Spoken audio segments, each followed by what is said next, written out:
This week's episode is sponsored for dailygiving.org. Dailygiving.org, great organization that gives out money on your behalf, $1 a day. This would be a great present for someone else. Check out dailygiving.org and give somebody else the gift of giving charity on their behalf for a week or a month. Check them out, dailygiving.org, dailygiving.org. We're now still in this period of time called the Omer. The Omer, if you remember, is the period of time between Passover and Shavuot. The Jews leaving Egypt, sea splits. Now they're in the desert and they're preparing themselves to get to Mount Sinai. And on Mount Sinai, God reveals himself, gives them the book of wisdom that will change and has changed humanity. We are who we are because of that moment. The most important moment in Jewish history is taking place soon. We have that holiday coming up. As you can imagine, we're counting down to it. We're pumped about it. We're excited for it. It's the wedding between the Jewish people and God. And we do a fascinating thing, which never happens throughout the year, is that we count. And this is called Sfiras HaOmer, the counting of the Omer. And every night we say a blessing and we count another day. Today's day 10, today's day 20, today's day 30. And we count up until ultimately we get to the 50th day. And then that's the holiday of Shavuot. Now, what's fascinating about this is that the question that everyone asks is, why do we count for? We know when it is. We have a calendar. We're not going to get thrown. We don't count for Passover. We don't count for anything else. And there's a lot of answers, but I want to give one idea today. We do something fascinating. Usually, whenever we invoke God's name, it's at a very important juncture, either at the beginning of something or at its climax. When we start something, sometimes we'll invoke God's name and then off we go. When we start to read the Megillah, if you will, we'll say, the blessing on the Megillah, and then we'll read the Megillah. When we start to read the Torah, we'll say a blessing on the Torah, and then they'll read the Torah. Sometimes we say it on the climax, right? When you're sitting around and you can spend hours getting matzah for Passover. Getting it, going to the factory, getting the box, putting it in your car, bringing it home. You're not saying a blessing until you're at the climax. You're about to eat it at the right moment, at the right time. You can prepare for Shabbat all day till you get the candles ready at the climax. No, it doesn't matter how much you prepped. It doesn't matter what you did beforehand.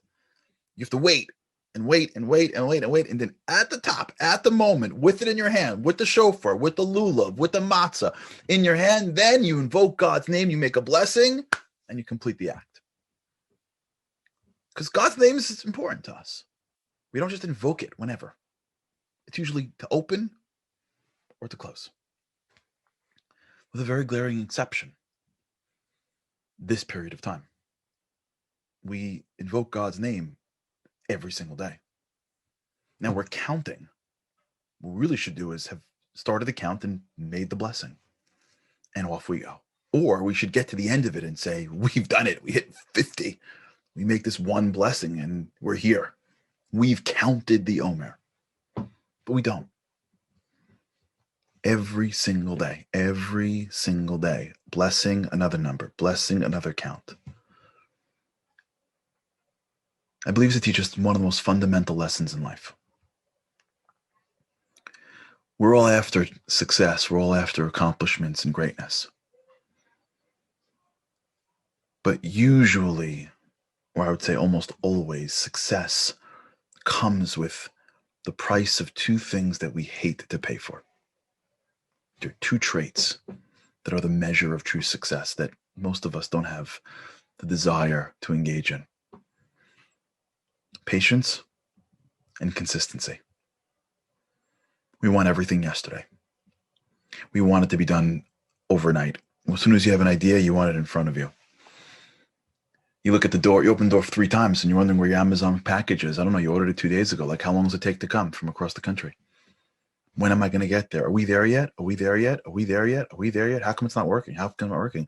I tried this idea. Why isn't it working? I tried this thing. Why isn't it working? How come I'm so old? I'm so young. We live in this perpetual treadmill of it's got to come now, because we think there's someplace to go.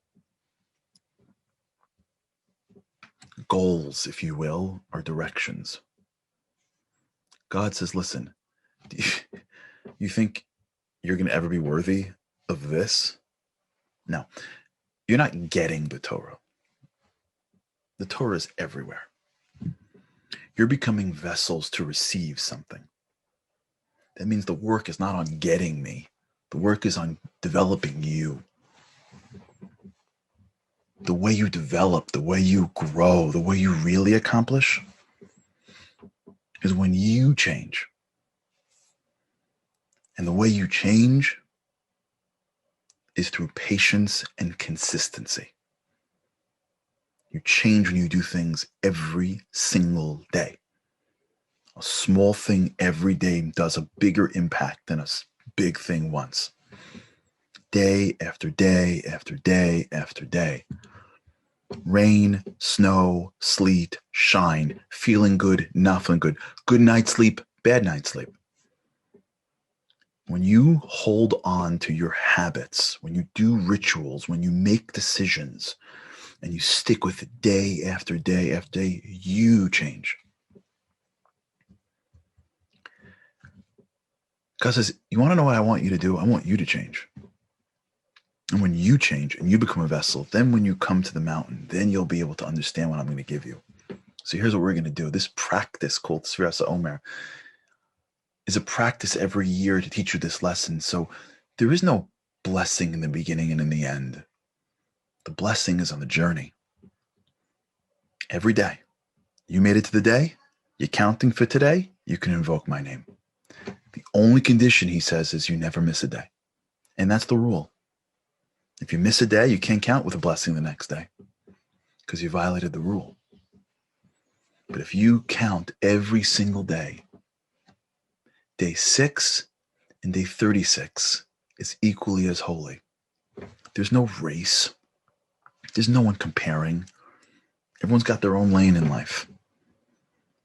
And if our eyes are at the mountaintop and we decide to walk every single day, God says, you invoke my name every single day because every step of that journey is holy to me. That's our challenge. To have big goals, but to be able to break down those goals to specific things we can do and to have the patience to be consistent every single day. Because if we can be consistent every single day, we'll wake up one morning and we'll find ourselves on the top of the mountain.